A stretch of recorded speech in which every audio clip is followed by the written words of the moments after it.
Hello everyone, this is the third in the segment of why we say Korbanot, or to be more precise, why is it in the Siddur, and maybe we should say it. And this has nothing to do with learning Torah in general, as we said in our first explanation, or learning specifically the laws of sacrifices, as we said in our second explanation, but rather the following.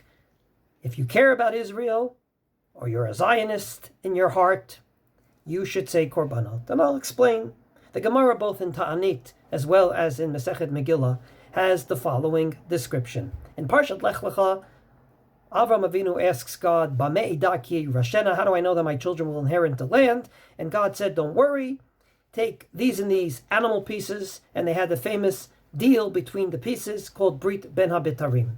That's where the biblical description ends. However, the Gemara continues to give and take, in which Abraham says, that's great if there's a Beis HaMikdash and there's an altar and they bring sacrifices. But what happens when it's destroyed? God says the following words, and I quote, Kvar Tקנתי להם seder Korbanot. I have already made a text of Korbanot.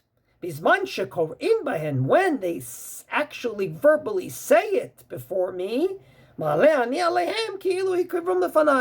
then I make it as if they have just brought those Korbanot, and that would be good enough in the situation when there isn't the ability to actually bring the sacrifices.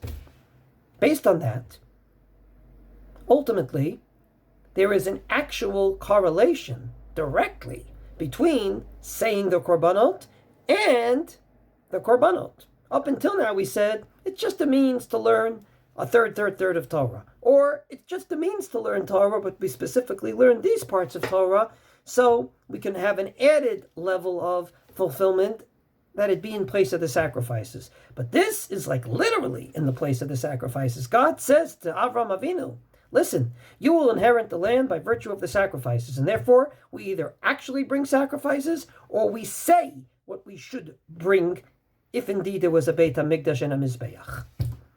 Is there any ramification between these particular explanations? And the answer is, there are many.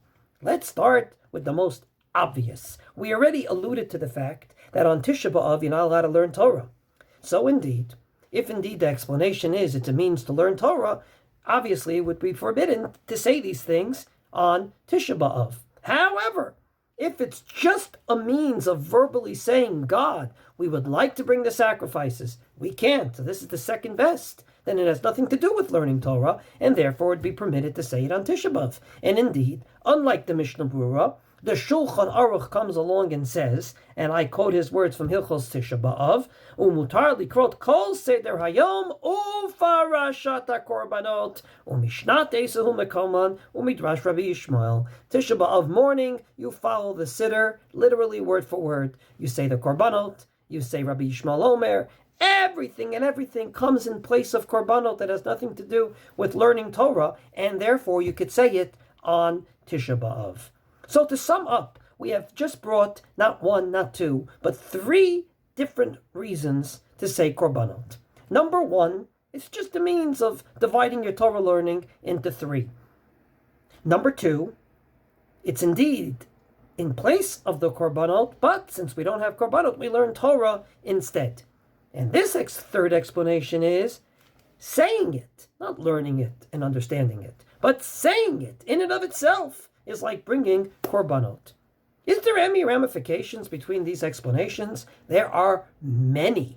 As a matter of fact, I counted no less than 5. And God willing, tomorrow we will start going through them to see not just the laws of saying the Korbanot, but how they fall in to one of these three categories.